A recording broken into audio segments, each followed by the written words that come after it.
दोस्तों, आज हम लोग साइंस के 25 महत्वपूर्ण प्रश्नों को प्रैक्टिस करने वाले हैं। आज दूसरा प्रैक्टिस सेट होने वाला है, तो ध्यान से पढ़िएगा। तो क्योंकि ये सारे ग्रुप डी में पूछा गया प्रश्न है, चलिए शुरू करते हैं।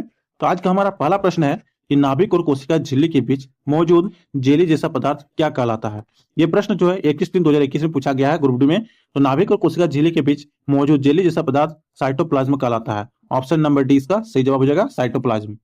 चलिए अगला प्रश्न को देखेंगे कि हृदय मेम्ब्रेन, जिसको झिल्ली भी कहा जाता है, दो परतों से ढका होता है। इन झिल्लियों को क्या कहा जाता है? तो हृदय मेम्ब्रेन जो परतों से ढका होता है, इन झिल्लियों को जो है पेरिकार्डियम मेम्ब्रेन कहा जाता है। ऑप्शन नंबर बी इसका सही जवाब हो जाएगा।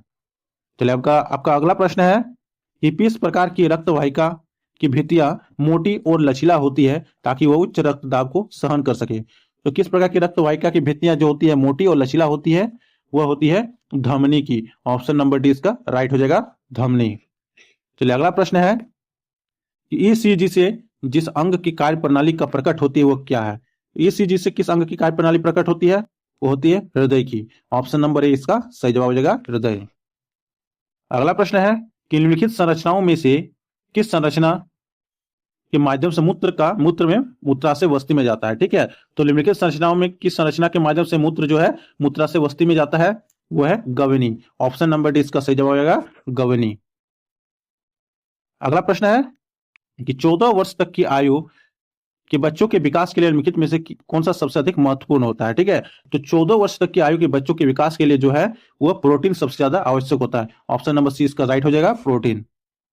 आपका अगला प्रश्न है कि मानव शरीर में फुफ्फुस शिरा जो जुड़ी रहती है। तो मानव शरीर में जो है फुफ्फुस शिरा जो है बायां आलिन से जुड़ी होती है, इसलिए इसका सही जवाब हो जाएगा ऑप्शन नंबर बी, बायां आलिन। चलिए अगला प्रश्न देखेंगे कि लिवर सिरोसिस बीमारी किस धातु के प्रभाव से होती है। तो लिवर सिरोसिस बीमारी जो है वह लोहा धातु के प्रभाव से होती है। ऑप्शन नंबर सी इसका राइट हो जाएगा, लिवर सिरोसिस लोहा के प्रभाव से होती है। ठीक है, चलिए अगला प्रश्न है कि निम्नलिखित में से कौन मूत्राशय के दाब को नियंत्रित करता है। अगर बात की जाए मूत्राशय के दाब को, तो वो कौन नियंत्रित करता है? वो करता है तंत्रिका तंत्र। ऑप्शन नंबर सी, तंत्रिका तंत्र जो है मूत्राशय के दाब को नियंत्रित करता है। अगला प्रश्न को देखेंगे कि हड्डियों की विकृति किसके कारण होती है।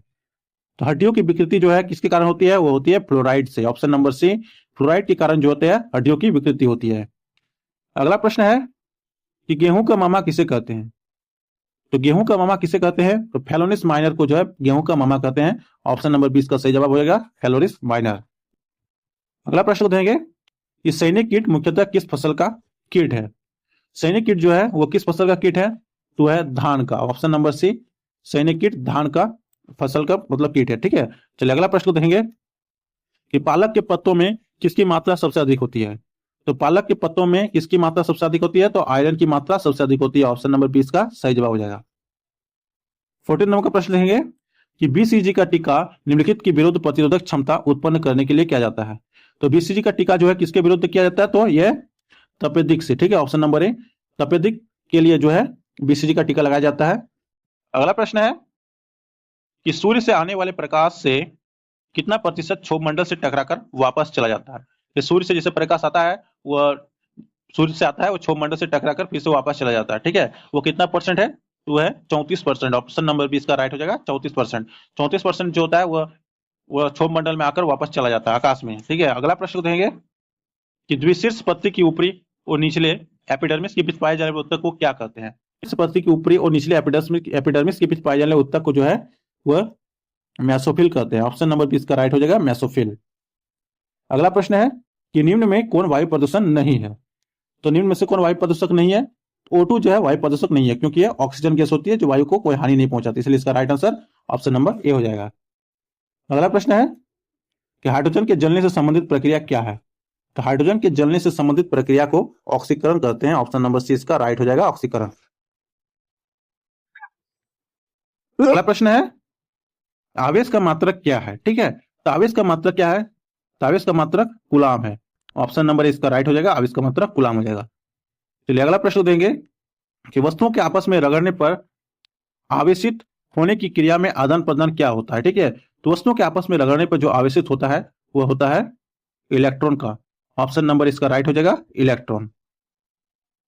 अगला प्रश्न है कि अम्ल वर्षा के लिए मुख्य रूप से कौन सी गैस जिम्मेदार है।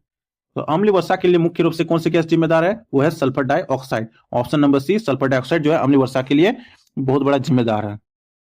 अगला प्रश्न है कि प्रकाश के एक माध्यम से दूसरे माध्यम में जाने या मुड़ने की प्रक्रिया को क्या कहा जाता है? ठीक है, तो एक माध्यम से दूसरे माध्यम में जाने या मुड़ने की प्रक्रिया को जो है वह अपवर्तन कहा जाता है। ऑप्शन नंबर डी इसका राइट हो जाएगा, अपवर्तन।